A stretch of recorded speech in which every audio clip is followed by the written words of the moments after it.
Di hari ini kami dari Lapas Kayu izinkan untuk dapat menyampaikan paparan terkait dengan pembangunan zona integritas menuju wilayah bebas dari korupsi di Lapas kelas 2B Kayu. Pembangunan zona integritas menuju wilayah bebas dari korupsi di lingkungan Lembaga Pemasyarakatan kelas 2B Kayu. Lembaga Pemasyarakatan kelas 2B Kayu merupakan salah satu satker atau unit pelaksana teknis di lingkungan Kementerian Hukum dan HAM Sumatera Selatan yang diusulkan dalam pembangunan zona integritas menuju WBK atau WBBN. Lapas Kayu terdiri di luasan tanah seluas 19.545 meter persegi dengan luas bangunan seluas 8.000 meter persegi dengan kapasitas penghuni warga binaan sebanyak 300 orang dan isi untuk saat sekarang per tanggal 8 Mei 2020 sebanyak 934 orang. Data pegawai: jenis kelamin laki-laki sebanyak 63, perempuan sebanyak 6 orang, sehingga jumlah keseluruhan sebanyak 69 orang. Pemetaan zona integritas Satuan Kerja menuju WBK dan WBBM di lingkungan Kantor Wilayah Kementerian Hukum dan HAM Sumatera Selatan. Dalam hal ini telah diterbitkan surat dari Kepala Kantor Wilayah terkait dengan pemetaan zona integritas terhadap Satuan Kerja menuju WBK dan WBBM di lingkungan Kantor Wilayah Kementerian Hukum dan HAM Sumatera Selatan. Manajemen perubahan. Manajemen perubahan ini terdiri dari diambilnya langkah-langkah untuk pembentukan tim kerja, dokumen rencana pembangunan zona integritas, pemantauan dan evaluasi pembangunan WBK atau WBBM, dan perubahan pola pikir dan budaya kerja. Tim kerja diawali dengan nota dinas untuk melakukan seleksi terhadap pembentukan tim kerja dan dilanjutkan dengan penerbitan surat keputusan kelompok kerja pembangunan zona integritas dan pada akhirnya laporan pelaksanaan seleksi tim Pokja WBK dan WBBM. Rencana kerja pembangunan zona integritas menuju WBK dan WBBM diawali dengan rapat keseluruhan untuk menentukan ataupun menunjuk pembagian tim Pokja sesuai dengan 6 area perubahan yang akan dilakukan guna menuju ke lapas ataupun satuan kerja wilayah bebas dari korupsi. Pemantauan dan evaluasi pembangunan BBK atau WBBM yaitu diawali dengan adanya undangan rapat seluruh tim Pokja dan notulen rapat terkait dengan kegiatan monitoring dan evaluasi, kemudian laporan monitoring dan evaluasi pembangunan zona integritas menuju WBK WBBM dan tindak lanjut dari hasil monitoring dan evaluasi terhadap pembangunan zona integritas menuju WBK dan WBBM.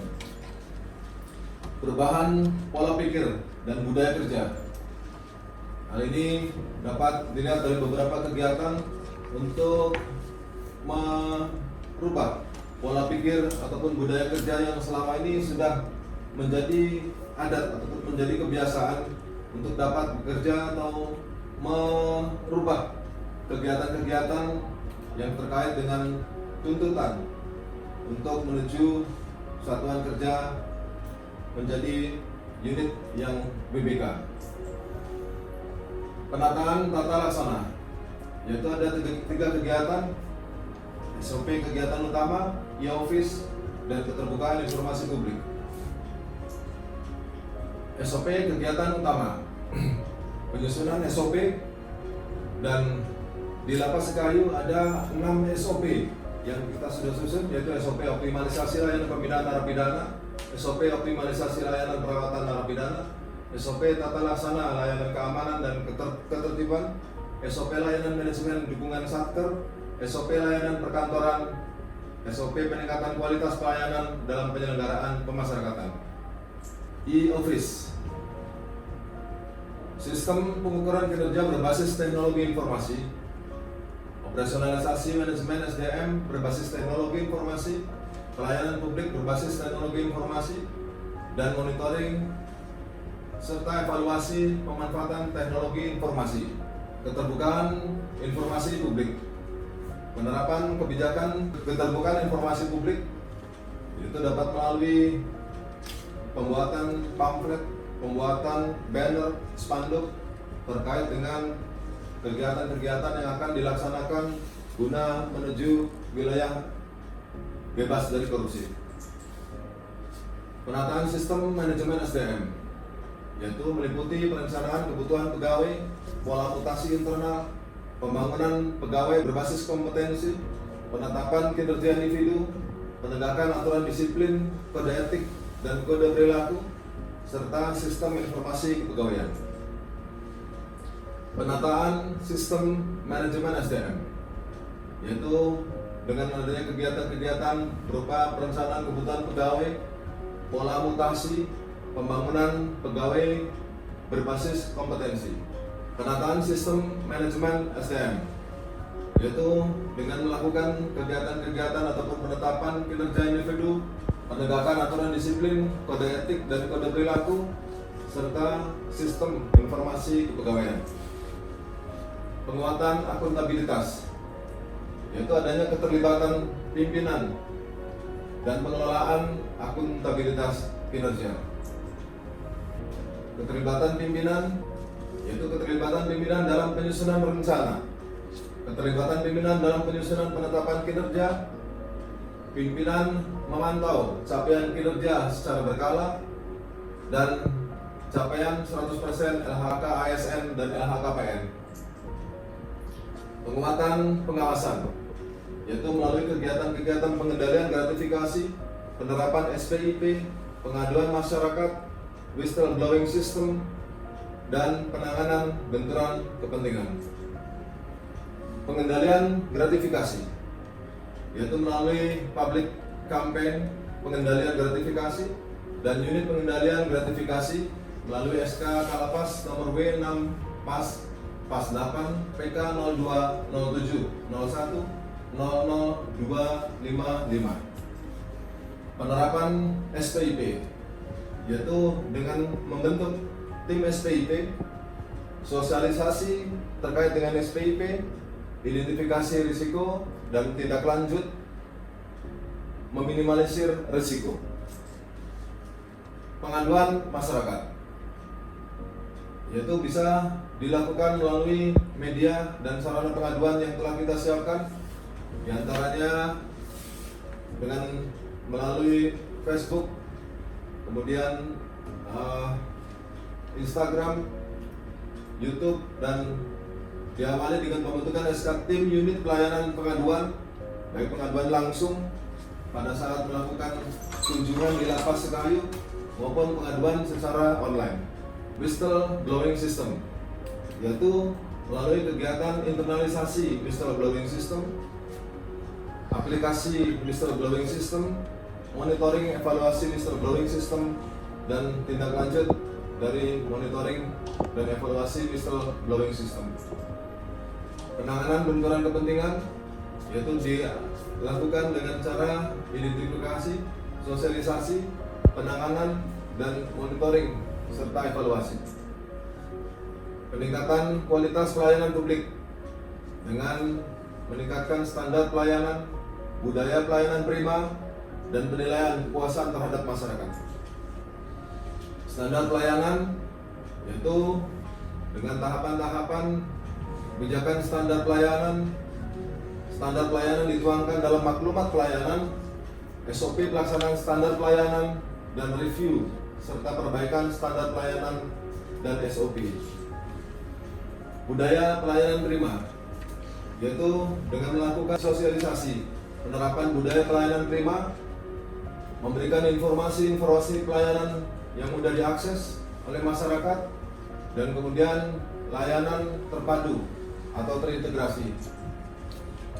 Inovasi pelayanan, Ada beberapa hal ataupun kegiatan yang telah kami lakukan untuk melakukan inovasi guna meningkatkan pelayanan menuju unit pelaksana teknis yang WBK, yaitu melalui pendaftaran dan kunjungan online, yaitu diawali dengan pendaftaran dan booking waktu kunjungan secara online juga manual. Inovasi pelayanan. Layanan kunjungan berbasis teknologi informasi ataupun sistem database pemasyarakatan, yaitu dengan melakukan video call antara warga binaan dan keluarganya di rumah melalui kunjungan online. Inovasi pelayanan. Ruang kunjungan yang nyaman dengan berbasis teknologi informasi, yaitu dengan kita melakukan terobosan untuk menciptakan aplikasi yang berupa nomor antrian dengan verifikasi wajah dari pendaftar ataupun pengambil nomor. Kemudian yang telah kita lakukan terkait dengan sistem keamanan berupa inovasi melakukan ataupun membuat ruangan sentral monitoring system yang gunanya adalah untuk memantau kegiatan-kegiatan ataupun aktivitas melalui CCTV. Inovasi sistem keamanan dengan menciptakan aplikasi yang berbasis teknologi, yaitu menggunakan gelang radio frekuensi identifikasi atau RFID yang nantinya dikenakan kepada seluruh warga binaan untuk melakukan penghitungan jumlah penghuni dengan berbasiskan teknologi. Yang berikutnya adalah pemasangan akses door yang telah kita pasang di pintu 2 P2U, salah satu upaya untuk meningkatkan keamanan di lapas kelas 2B Sekayu. Pelayanan ramah disabilitas. Kami telah menyiapkan sarana berupa area parkir khusus untuk disabilitas, kursi roda, jalur untuk disabilitas, toilet untuk disabilitas, dan sarana-sarana lainnya yang terkait dengan pelayanan terhadap kaum disabilitas. Inovasi pelayanan berupa layanan parkir gratis, layanan untuk area bermain anak-anak, ruang laktasi, dan martel pemasyarakatan. Hasil survei kepuasan masyarakat dapat diakses secara terbuka melalui sistem yang telah kita siapkan dengan adanya Peraturan Menteri Pendayagunaan Aparatur Negara dan Reformasi Birokrasi Republik Indonesia Nomor 14 Tahun 2017 tentang pedoman penyusunan survei kepuasan masyarakat unit penyelenggaraan pelayanan publik. Penghargaan yang telah diraih oleh Lapas Sekayu yaitu terbaik kedua kinerja pelaksanaan anggaran tahun 2017 dan pengelolaan keuangan tahun 2019. Lapas kelas 2B Sekayu sinergi menuju zona integritas, menuju wilayah bebas korupsi dan wilayah birokrasi bersih dan melayani. Laskar terpuji, pasti BPK.